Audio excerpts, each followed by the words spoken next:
大家好，歡迎收睇雜不楞頻道，我係主播謝之筆。如果我擁有話點就點嘅絕對權力，並用最理性嘅算法嚟規劃委內瑞拉嘅重生，呢個將唔會係一個簡單嘅經濟改革方案，而係一場由地基開始嘅國家重構工程。呢樣嘢需要一個分階段、多軌並行，同埋至少持續10至20年嘅戰略藍圖。以下係我會採取嘅步驟。第0階段，絕對前提，政治和解同權力過渡 to political settlement。 喺傾任何經濟措施之前，一定要解決政治上嘅死結。而家嘅委內瑞拉權力結構係扭曲嘅，軍方深度介入經濟利益，政治兩極分化好嚴重。如果冇一個具有廣泛合法性嘅政府，任何改革都會失敗。建立過渡執政委員會，呢個係我話點就點，權力下最關鍵嘅一步。呢個委員會唔可以只係由反對派組成，亦都唔可以由現政權獨大。佢必須包括技術官僚、經濟學家、工程師，好多流亡海外、溫和派嘅政治人物，嚟自雙方陣營。喺民眾之中，仲有威信嘅民間社會領袖，例如教會代表。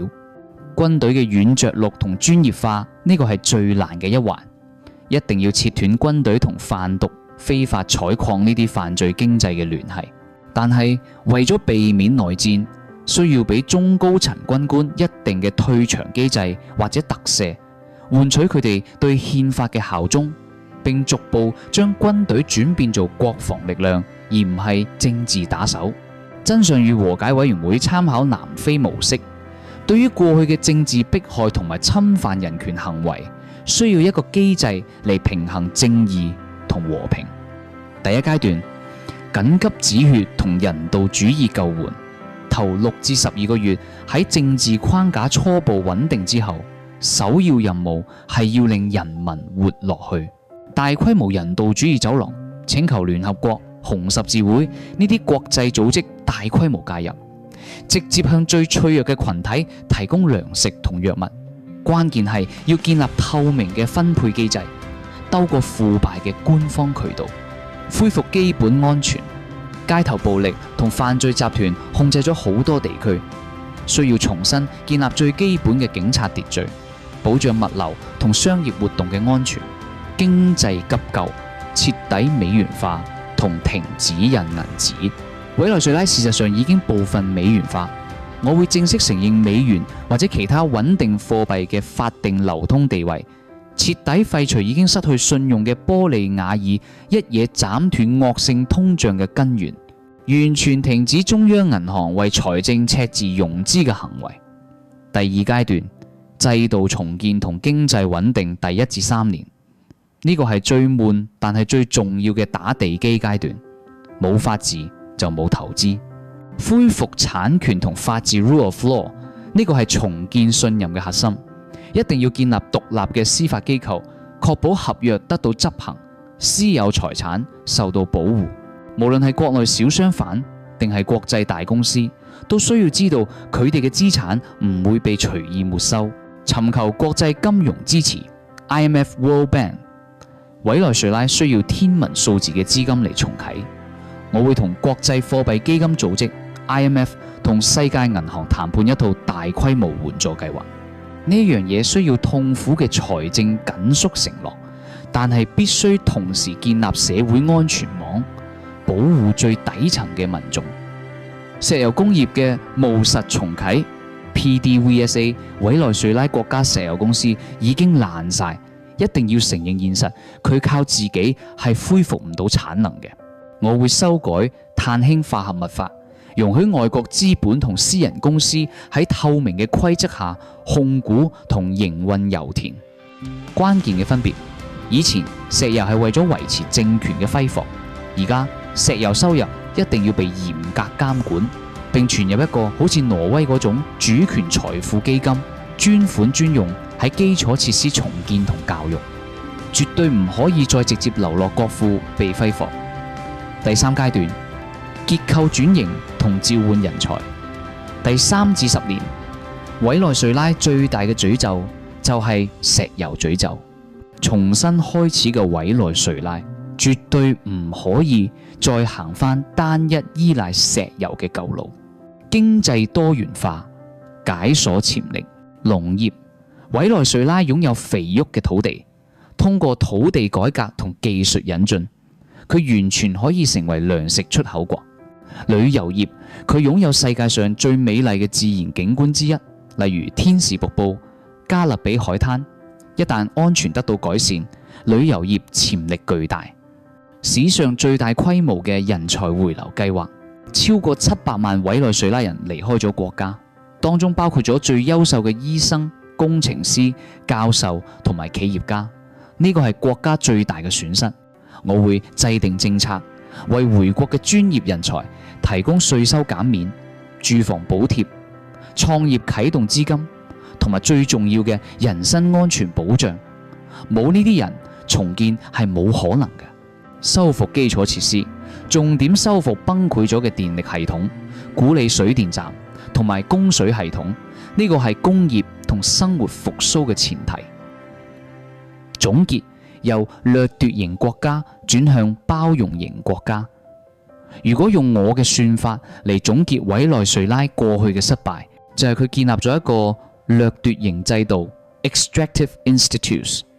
少數精英階層通過控制石油榨取國家資源，而廣大民眾就被排除喺經濟機會之外。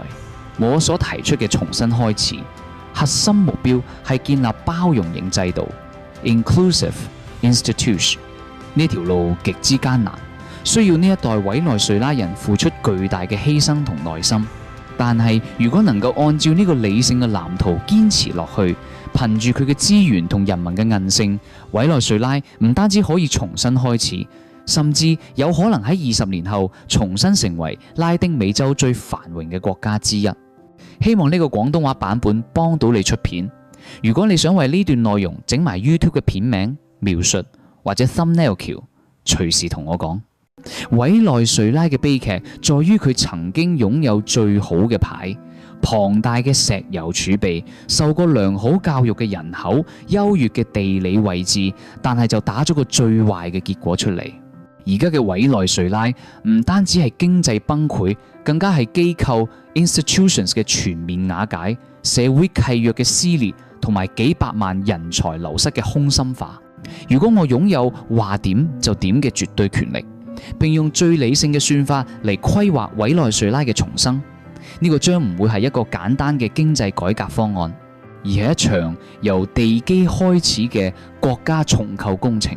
呢樣嘢需要一個分階段、多軌並行，同埋至少持續10至20年嘅戰略藍圖。以下係我會採取嘅步驟。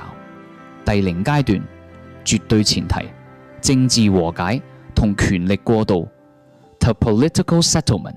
喺傾任何經濟措施之前，一定要解決政治上嘅死結。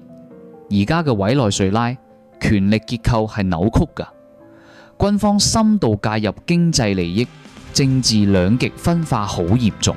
如果冇一個具有廣泛合法性嘅政府，任何改革都會失敗。建立過渡執政委員會，呢個係我話點就點，權力下最關鍵嘅一步。呢個委員會唔可以只係由反對派組成，亦都唔可以由現政權獨大，佢必須包括技術官僚、經濟學家、工程師，好多流亡海外、溫和派嘅政治人物，嚟自雙方陣營。喺民眾之中，仲有威信嘅民間社會領袖，例如教會代表。軍隊嘅軟着陸同專業化，呢個係最難嘅一環，一定要切斷軍隊同販毒、非法採礦呢啲犯罪經濟嘅聯繫。但係為咗避免內戰，需要俾中高層軍官一定嘅退場機制或者特赦，換取佢哋對憲法嘅效忠，並逐步將軍隊轉變做國防力量，而唔係政治打手。真相與和解委員會參考南非模式，對於過去嘅政治迫害同埋侵犯人權行為，需要一個機制嚟平衡正義同和平。第一階段，緊急止血同人道主義救援，頭6至12個月，喺政治框架初步穩定之後，首要任務係要令人民活落去。大規模人道主義走廊，請求聯合國、紅十字會呢啲國際組織大規模介入，直接向最脆弱嘅群體提供糧食同藥物。關鍵係要建立透明嘅分配機制，兜過腐敗嘅官方渠道，恢復基本安全。街頭暴力同犯罪集團控制咗好多地區，需要重新建立最基本嘅警察秩序，保障物流同商業活動嘅安全。經濟急救，徹底美元化同停止印銀紙。委內瑞拉事實上已經部分美元化，我會正式承認美元或者其他穩定貨幣嘅法定流通地位，徹底廢除已經失去信用嘅玻利瓦爾，一嘢斬斷惡性通脹嘅根源，完全停止中央銀行為財政赤字融資嘅行為。第二階段，制度重建同經濟穩定第1至3年，呢個係最悶但係最重要嘅。打地基階段，冇法治就冇投資，恢復產權同法治 rule of law， 呢個係重建信任嘅核心。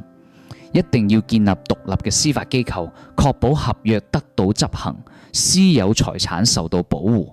無論係國內小商販定係國際大公司，都需要知道佢哋嘅資產唔會被隨意沒收。尋求國際金融支持 EMF、World Bank， 委內瑞拉需要天文數字嘅資金嚟重啟。我會同國際貨幣基金組織 IMF 同世界銀行談判一套大規模援助計劃。呢樣嘢需要痛苦嘅財政緊縮承諾，但係必須同時建立社會安全網，保護最底層嘅民眾。石油工業嘅務實重啟 PDVSA， 委內瑞拉國家石油公司已經爛晒，一定要承認現實，佢靠自己係恢復唔到產能㗎。我會修改碳氫化合物法，容許外國資本同私人公司喺透明嘅規則下控股同營運油田。關鍵分別：以前石油係為咗維持政權嘅揮霍，而家石油收入一定要被嚴格監管，並存入一個好似挪威嗰種主權財富基金，專款專用喺基礎設施重建同教育，絕對唔可以再直接流落國庫被揮霍。第三階段，結構轉型同召喚人才第3至10年。委內瑞拉最大嘅詛咒就係石油詛咒。重新開始嘅委內瑞拉絕對唔可以再行返單一依賴石油嘅舊路。經濟多元化，解鎖潛力。農業，委內瑞拉擁有肥沃嘅土地，通過土地改革同技術引進，佢完全可以成為糧食出口國。旅遊業，佢擁有世界上最美麗嘅自然景觀之一，例如天使瀑布、加勒比海灘。一旦安全得到改善，旅遊業潛力巨大。史上最大規模嘅人才回流計劃，超過700萬委內瑞拉人離開咗國家，當中包括咗最優秀嘅醫生、工程師、教授同埋企業家。呢個係國家最大嘅損失。我會制定政策，為回國嘅專業人才提供稅收減免、住房補貼、創業啟動資金，同埋最重要嘅人身安全保障。冇呢啲人，重建係冇可能㗎。修復基礎設施，重點修復崩潰咗嘅電力系統、鼓勵水電站同埋供水系統。呢個係工業同生活復甦嘅前提。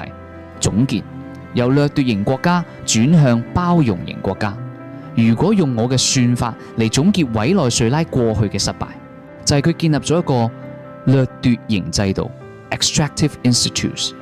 少數精英階層通過控制石油榨取國家資源，而廣大民眾就被排除喺經濟機會之外。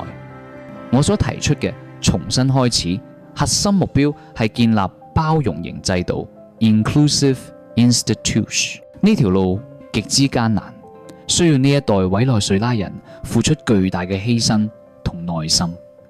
但係如果能夠按照呢個理性嘅藍圖堅持落去，憑住佢嘅資源同人民嘅韌性，委內瑞拉唔單止可以重新開始，甚至有可能喺20年後重新成為拉丁美洲最繁榮嘅國家之一。如果你覺得呢個內容對你有啟發，請幫我哋點個讚，俾個 like，再撳埋個訂閱。